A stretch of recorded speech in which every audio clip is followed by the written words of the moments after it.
Hi everybody, thank you for watching another episode of Gaffer and Gear. In today's episode we're going to have a look at the Caster series of lights from a new manufacturer called SUNNYXIAO.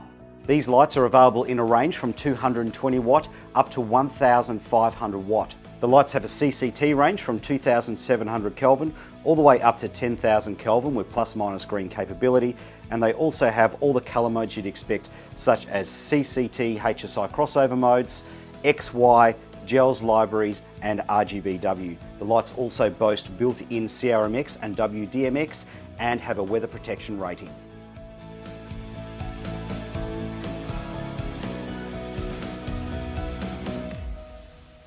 Alright, so let's give you a quick overview or feel of the light. So how it feels to me when I first turned it on in terms of its CCT mode or its white light mode. It feels like someone's taken a SkyPanel light engine generation 2 and put it into a more modernized fixture. So the light quality feels much the same as a SkyPanel. You've got a fixture that is lighter weight, everything's integrated so you don't have a separate power supply. You've got a weather protection rating, you've got a modern user interface that's all graphical, you've got wireless control, CRMX, WDMX and phone app control. And that's sort of what it really feels like to me. It feels like someone's taken the guts of a SkyPanel and put it into an updated fixture. All right, so let's jump straight into the cons or negatives first. So this comes in different sizes. So for these negatives, I'm going to compare this form factor, which is not quite, but almost a 2x1. It's a bit bigger than a 2x1. I'm going to compare this with the SkyPanel S60C that's over here, just to give you some comparisons or negatives. So the SkyPanel S60C, you've got the option of a ball mount, so you can rotate it. So if you've got rectagonal shaped softboxes, that can come in handy, and also you can tilt it. Whereas with this unit, if you've got a large softbox on, you can't tilt it past this point here on the stirrup, so you are limited in terms of being able to tilt large modifiers. The next thing that's sort of missing from this in terms of the user interface is you can't save user presets. So let's say, for example, you dial in some funky color on the light that you really like and you want to save that. You can't save that in the internal memory on the light. Now, I don't necessarily know if this is an issue because since I've been using my CRMX controller, I haven't saved any color settings on a light. They're all saved on my controller, and everybody else I know is either saving them on their controllers, saving it on their mobile phones, or saving it on their iPads. No one tends to really save into the fixtures anymore, so that might not be necessarily a negative for you. The next negative is a temporary one. The light does have an Ethernet port here, but that is not enabled at this point. They're waiting on a firmware update before they enable that. So that is currently not usable. And the biggest possible negative is the color render scores on this light in terms of its white light mode. So this light is RGBW. It's not RGBWW, for example. And the color render scores on this typically are around 91 to a 93. That's TM30 color vector scores. Now, more modern RGBW lights tend to be 1 percentage point higher. They tend to be 92s to 94s, and pretty much every RGBWW light that comes in here for review tends to score 94s to 96s. So the color render scores are a little bit behind that of a lot of modern lights. Now let's talk about where that color render could actually be a positive, and that is if you're looking for a light that very closely matches your SkyPanel existing inventory.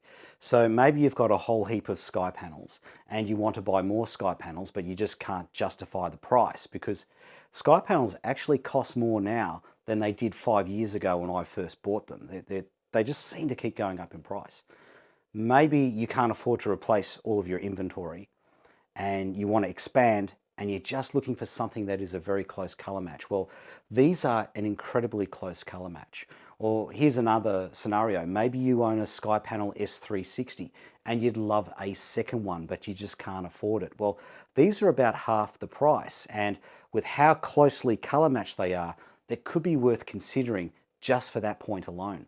Now, just to give you an idea of how closely matched they are, I've got the Sky panel on the left and a Caster on the right, and they're both running off the same DMX profile on the same DMX address. So they're running in the CCT HSI crossover mode. So they're both at 2800 Kelvin, and I'm just going to go up through the kelvins. Okay, 3000 Kelvin,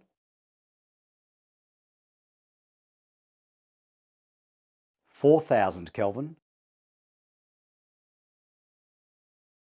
5000 Kelvin, 6000 Kelvin, 7000 Kelvin, 8000, 9000, and finally 10,000 Kelvin. Now, while these color match almost perfectly in the CCT mode, in your color modes like HSI, they don't color match to the Sky panels because they are simply a newer RGB tech. This is particularly noticeable when you go between like your ambers and your greens. The Caster just seems to feel like it's got more colors in there. And like pretty much any RGB light you put up against a Sky panel, the Sky panel is going to feel like it's lacking in colors.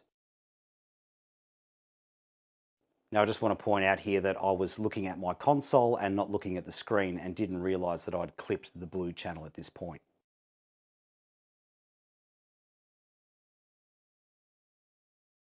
But as you can see, a lot of the colors do match, but it's not a perfect match right across the range.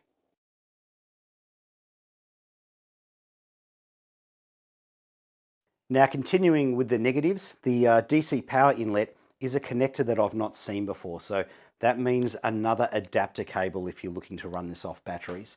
The next possible negative, I'm not 100% sold on the position of the controls. If you've got the light fairly low and running fairly level, well, you're either going to have to get down low and operate the controls like that or constantly tilt it. The next thing I don't think is a problem at all, but I've got to mention it just because I'm being thorough. And that is when you're in a color mode, if you're doing rapid changes, you can hear the electronics squealing a little bit. Now, I don't think it's loud enough to ever give you any problems on set. And if you can't hear high-pitched noises, you probably won't hear this anyway. But I'm just going to mention it because it's there. Let's see if we can pick it up.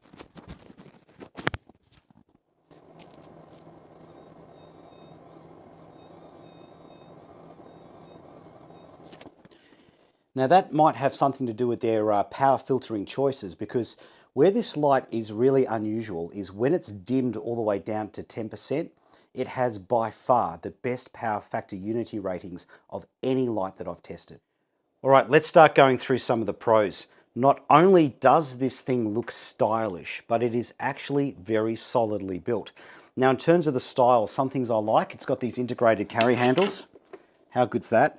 Down the bottom, you've got to have small fingers like me, but down the bottom there's even these little finger slots, so you can pick it up like that if you need to, and you know, you're not going to accidentally drop that. Now the whole light comes in at 12.5 kilograms. Now remember, that's got an integrated built-in power supply. The lock-off, you know, it's got a ratchet handle, and that is solid. That's not going to slip on you, and very easy to undo. Now the accessory holder locks at the top, very solid connection, very solid lock and unlock, very well hinged. That is not going to pop loose on you. You're not going to have your accessories fall out of this. Another thing is the finish on the unit. It's got that sort of bead blasted metallic look to it, but it is very durable.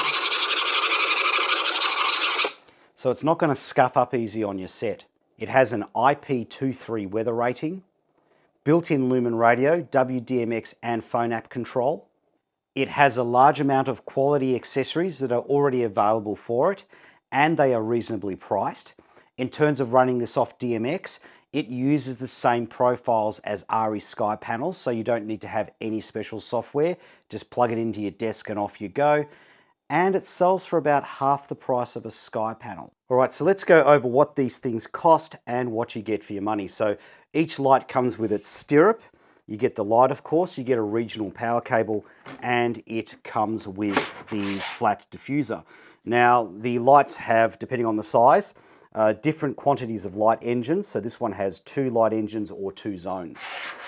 All right, so the smallest unit you can get is the C0P1. That's pretty much a 1x1 panel, 220 watts maximum output, and that sells for $2,216 US. The next size up is this unit here, which is the C02P. So this is roughly, it's a little bit bigger, but roughly a 1x2. So this unit is 450 watts maximum output, and this sells for $3,339 US. The next light up is the C04P. I'm guessing this is 4 foot long, maximum power draw of 500 watts.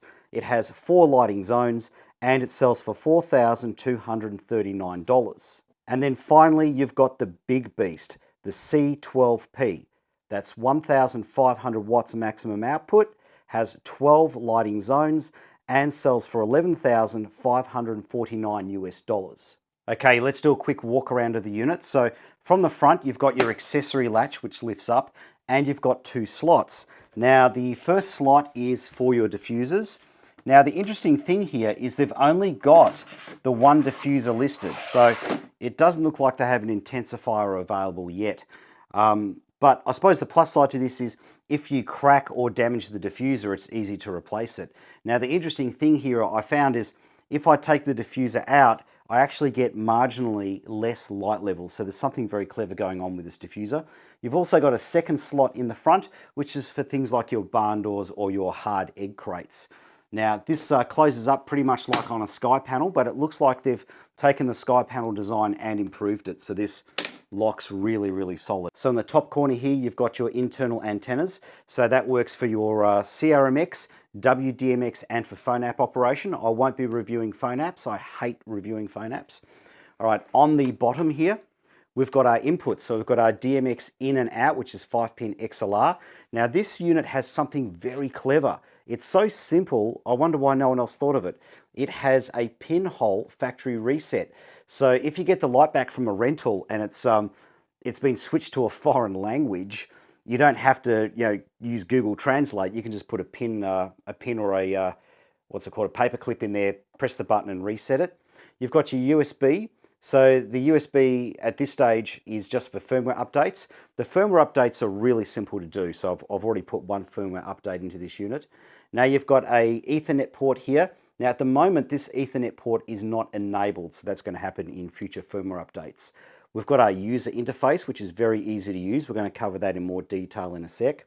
We've got our power button here, so on and off. Now this isn't a software driven button. It's a hardware button. So if you push it in, it is physically in the on position. So if you've got this up in your lighting grid in the on position with power feeding into it, as soon as power goes in, it is going to turn on.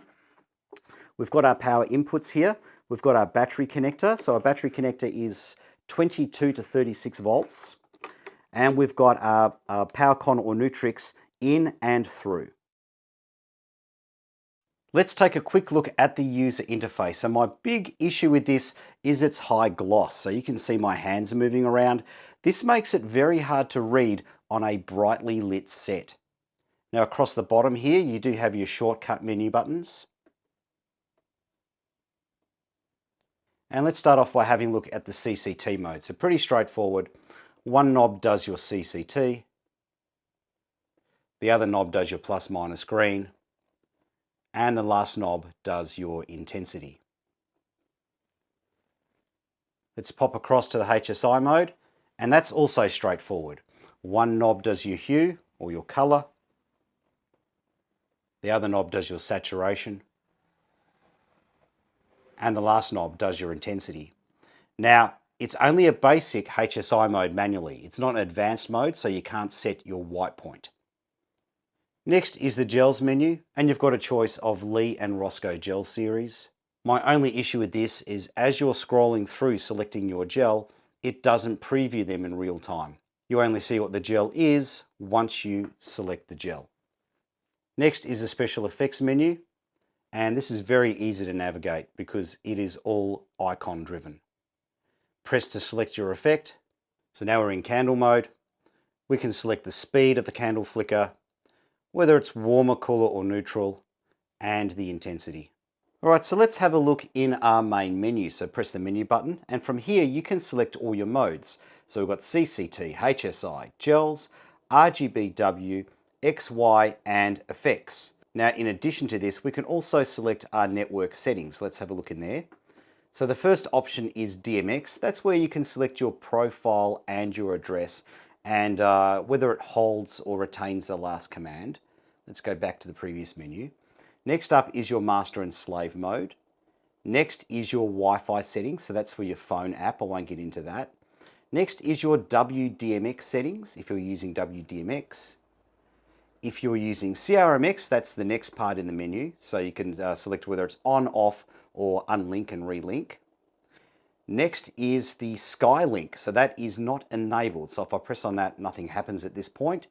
And also ArtNet is not enabled. And the last thing on the main menu is the settings. So you can select your light mode, whether it's running in normal or in high speed. You can also select your RGBW color space. You can select your dimmer curve. You can select your display brightness and other display options. You can adjust your fan. So at the moment I've got the fan running on auto. If you select off, the light will drop to 80% light output. Now, on a really hot day, the fans will eventually turn on from time to time, but they will only idle. Next in the menu is the language. I won't mess with that. Update, which is very straightforward. Factory reset, and then you've also got your system information. Now, one thing to note is if the light does receive a DMX command or a CRMX command or WDMX command, it will automatically change over to the DMX menu. All right, let's take a look at the beam that we get out of this thing, plus its brightness levels. With the diffuser in, the light has a large even spread. They could easily light up a large surface area, a large cyc wall, or a large modifier. The results are the same regardless of the CCT that you dial in.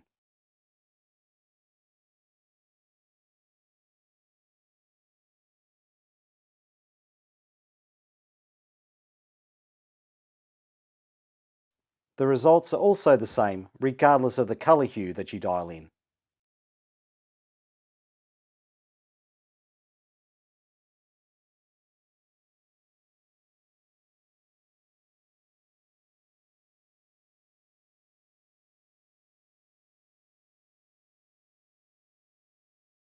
And the shadows are exactly what I would expect for a 2x1 soft panel. Now, just for giggles, I took a few readings without the diffuser in, and much to my surprise, at a distance of 3 meters, I actually got less light level.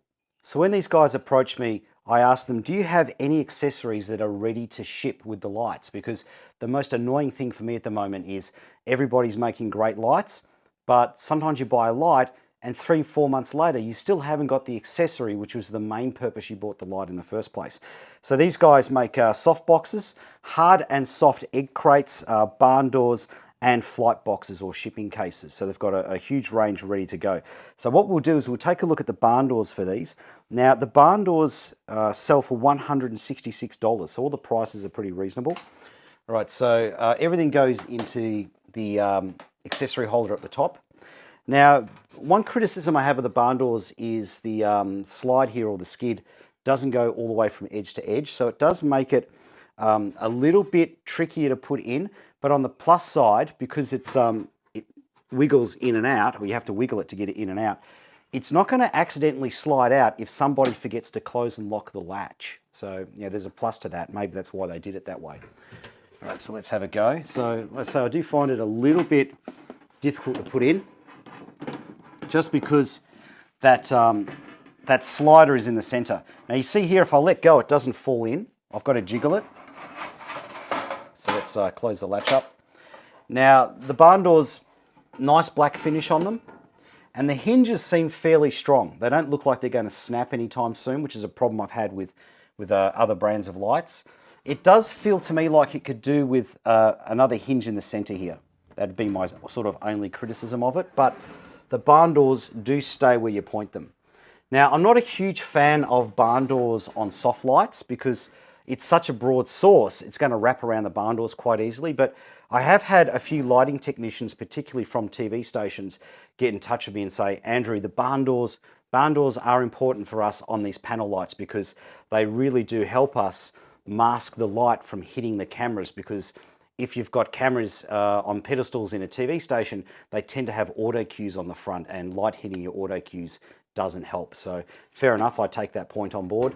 And the other thing they've said they like is with barn doors is you can clip a gel over the front, a diffusion, and you've got a softbox straight away. So it gives a bit more versatility for those guys.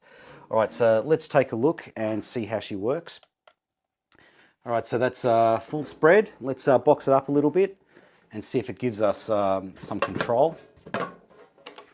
Okay, so it does afford us a bit of control.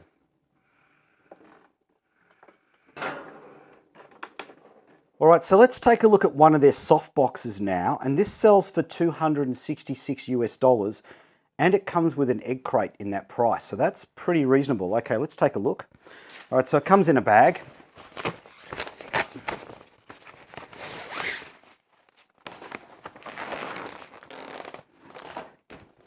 Now it looks to me like it doesn't have a top or a bottom. It looks identical top to bottom. All right, so this looks like it's got elastic over the edges. That was too easy, so I must have done something wrong. All right. Okay, so you've got pulleys here if you want to do up the tension. Okay, and one down the bottom if you want. Okay, that looks like it's on pretty secure. Now the diffusion that comes with it looks to me to be a half grid cloth. So that's a nice balance between softness and light output. That's pretty much what comes with everybody's soft boxes. Now the stitching, the quality seems pretty good. The stitching, the reflective material looks very neutral. So it looks on a par with some much more expensive brands that I own. Very good. And this is like a grid material, so if you do get a hole in it, it's not going to tear or spread. All right, let's see how that works. Let's see if it's nice, even distribution across the front of it. Whoa, okay. Okay, so that's working pretty good. All right, let's have a look at the snap grid. So for this price, you wouldn't be expecting too good a grid. For this price, you wouldn't be expecting a grid, pretty much. All right, so let's have a look. All right, and this does have, whoops, a spine. So it is. It does have edge support. Okay. Now, because I haven't put this together before, let's. I'm going to just go edge to edge, opposite side edges or opposite side corners. I find that's usually the best way. Whoops! I got the Velcro caught. That's usually the best way to try and get a grid in if you haven't done it before. There you go. That's in. That's very simple. That's very quick to assemble. All right, let's tilt this up a little bit and see if that grid affords us any control. There we go. Now here, see, I can't tilt down. That's one problem with the stirrup. But yeah, that's given us plenty of control. Nice. Now, much to my surprise, especially for this price point, each individual cell is fully stitched. Okay, so let's have a chat about the DMX. So it has 26 DMX profiles in both 8 and 16-bit. It comes with 2 booklets, so they're identical. So you've got one to keep with the light and one to keep on file. And these booklets have all of your DMX protocol specifications in them. It does seem to me to be using RE DMX profiling. So if you use an RE profile that you've already got in your device, say special effects or anything like that, it will seem to run identically. Now in the CCT mode, when I'm doing the testing, I'm using an RE profile because that's what I've got on this. Now the difference is this goes down 100 CCT more, but when I metered a sky panel and metered this, the difference was only 40 Kelvin, so I don't think that's going to matter at all. Now, in terms of all the profiles it's got, it does seem to be missing one profile that's on the sky panel. It seems to be missing the ultimate profile, so that might be a bit of a deal breaker for you if you're using something like the Gaffer control. Now, let's get into the DMX testing. I've got the caster running off an 8-bit CCT HSI crossover profile, receiving its commands via its internal CRMX receiver, and the dimmer curve is set to linear. Next to it, I have a SkyPanel S60. This is running off the same DMX profile and the same DMX address. So both lights are receiving absolutely identical commands. The SkyPanel is receiving its commands via an external CRMX receiver. Let's start with instant on-off commands.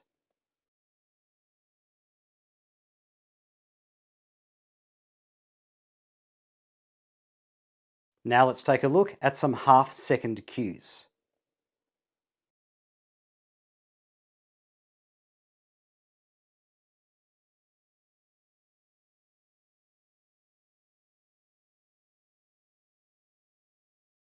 Now let's take a look at some 1-second cues.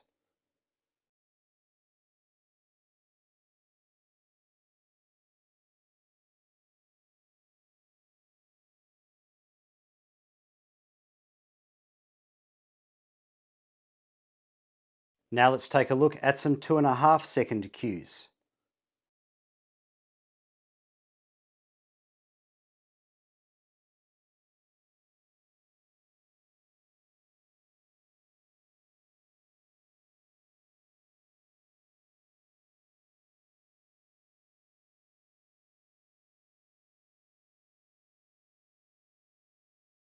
And now some 5-second cues.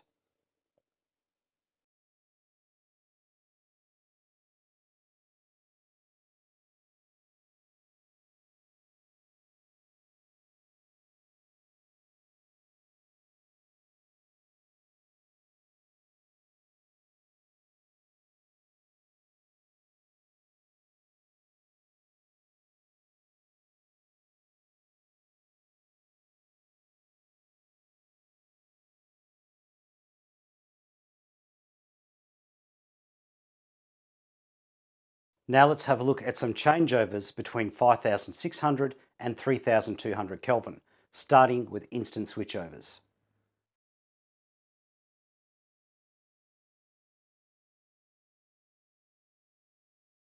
Now let's take a look at some half-second switchovers.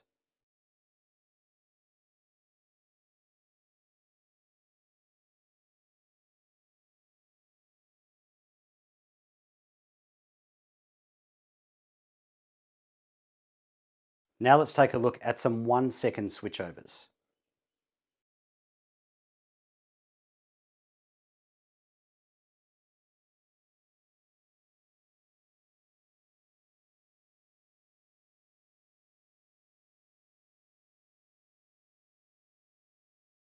Now some 2.5-second switchovers.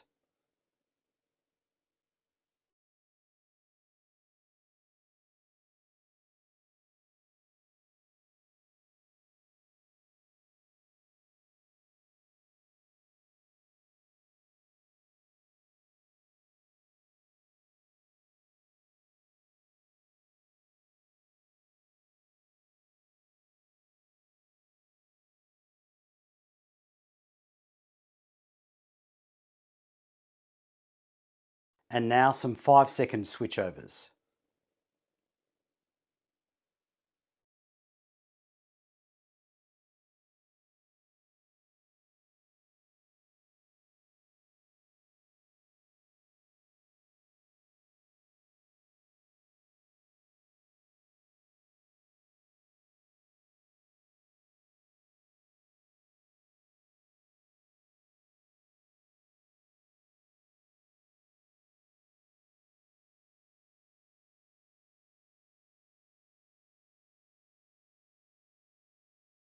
Now let's have a look at some switchovers between CCT and colour hues, starting with instant changeovers.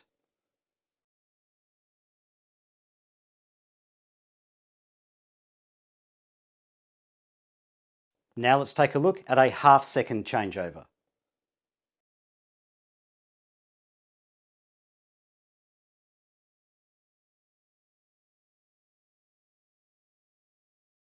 Now let's take a look at a 1-second changeover.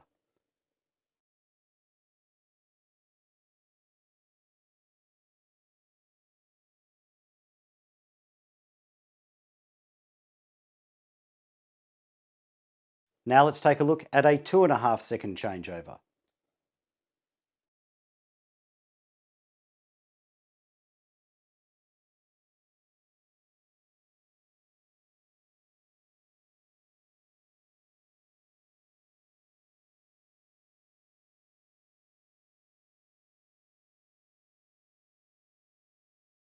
And now a 5 second changeover.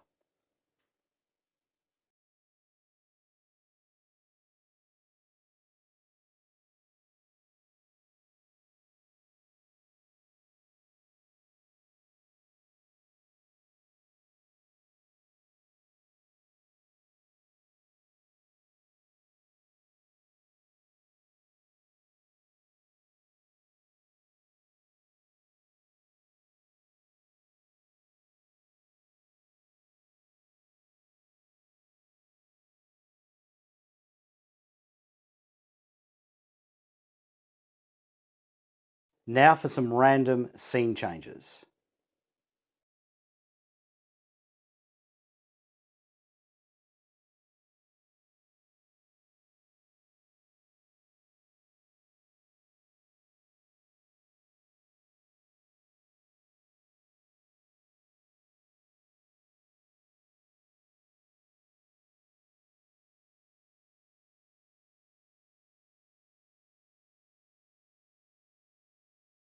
Let's take a look at all the data I've collected, starting off with the power draw. The maximum power draw recorded over several days of testing was 414 watt. At 3200 Kelvin, I measured 406 watt, and at 5600 Kelvin, I measured 408 watt.